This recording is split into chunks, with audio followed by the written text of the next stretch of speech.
September 29, 2017 ತೆರೆ ಕಂಡ D boss ಅಭಿನಯದ ತಾರಕ್ ಸಿನಿಮಾ ಅಂದ್ರೆ ಫ್ಯಾಮಿಲಿ ಆಡಿಯನ್ಸ್ಗಂತೂ ಸಿಕ್ಕಾಪಟ್ಟೆ ಇಷ್ಟ. ಕೌಟುಂಬಿಕ ಕಥಾಹಂದರದ ಜೊತೆಗೆ ಪ್ರೀತಿ, ಸ್ನೇಹ, ತ್ಯಾಗದ ಕಥಾಹಂದರವೇ ತಾರಕ್. ಅಷ್ಟಕ್ಕೂ ಪ್ರಸ್ತುತ ತಾರಕ್ನ ವಿಚಾರ ಏಕೆ ಎಂದು ನೀವು ಕೇಳಬಹುದು. ಇಲ್ಲೇ ಇರೋದು ನೋಡಿ ಅಸಲಿ ಮುಖ, ಅರ್ಥಾತ್ ಡಿ ಬಾಸ್ನ ಅಸಲಿ ಮುಖ.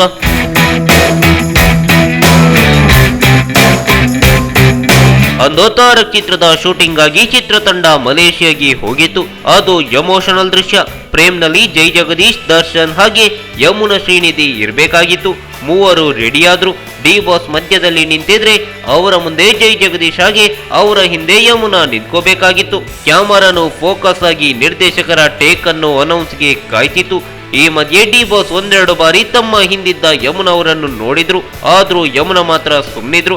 ಕಡೆಗೂ ಡಿ ಬಾಸ್ ಅವರೇ ಯಮುನಾ ಅವರಲ್ಲಿ, ಅಮ್ಮ ನಾನು ಡೈಲಾಗ್ ತಗೋವಾಗ ಮೂಮೆಂಟ್ ನಲ್ಲಿ ನಿಮ್ಗೇನಾದ್ರೂ ಲೈಟ್ ಕಟ್ ಮಾಡ್ತೀನಾ ಅಂತ ಕೇಳಿಯೇ ಬಿಟ್ರು.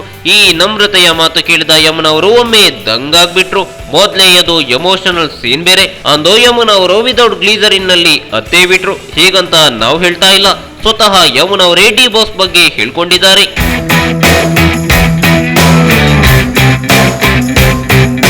ಇನ್ನು ದರ್ಶನ್ ಅವರನ್ನು ಸುಮ್ನಿಲ್ದೆ ಡಿ ಬಾಸ್ ಅನ್ನಲ್ಲ, ಅವರ ಹೃದಯವಂತಿಕೆ ದೊಡ್ಡದು. ಸೀರಿಯಲ್ಗಳಲ್ಲಿ ಒಂದಿಷ್ಟು ಪಾಪ್ಯುಲಾರಿಟಿ ಬಂದ ಕೂಡಲೇ ನಡತೆಯೇ ಬದಲಾಗುತ್ತೆ. ಸೆಟ್ ನಲ್ಲಿ ಇರೋರು ದೋಸೆ ತಿಂತಿದ್ರೆ ನನಗೆ ಚಿತ್ರನ್ನ ತಗೊಂಡ್ಬಾರಪ್ಪ, ನಾನು ಬೇರೆಯವರಿಗಿಂತ ಡಿಫ್ರೆಂಟ್ ಆಗಿ ಕಾಣಬೇಕು, ನನ್ನ ಯೋಗ್ಯತೆನೇ ಬೇರೆ ಎನ್ನುವರನ್ನು ನೋಡಿಕೊಂಡು ಬಂದವರಿಗೆ ದರ್ಶನ್ ಅವರ ನಡತೆ ಒಮ್ಮೆ ಶಾಕ್ ತಂದಿತ್ತು.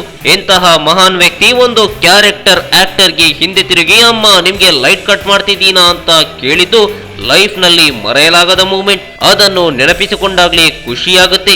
ಇದೀಗ ಬೇರೆಯವರೆಲ್ಲ ಹಂಗೆ ಹಿಂಗೆ ಟ್ರೀಟ್ ಮಾಡಿದ್ರೆ ಹೇ ಇವರೆಲ್ಲ ಏನ್ ಟ್ರೀಟ್ ಮಾಡೋದು ಬಿಡು, ನಂಗೆ ಡಿ ಬಾಸ್ ಅವರೇ ಗೌರವ ಕೊಟ್ಟಿದ್ದಾರೆ, ದೇವರು ನಮ್ಮಂತವರಿಗೆ ಉತ್ತೇಜನ ನೀಡಲೆಂದೇ ಇಂಥವರನ್ನು ಸೃಷ್ಟಿಸಿದ್ದಾನೆ ಎಂದು ಡಿ ಬಾಸ್ ಬಗ್ಗೆ ತಮ್ಮ ಅನುಭವದ ಜೊತೆಗೆ ಅಭಿಮಾನವನ್ನು ಹಂಚಿಕೊಂಡ್ರು ಯಮುನಾ ಶ್ರೀನಿಧಿ.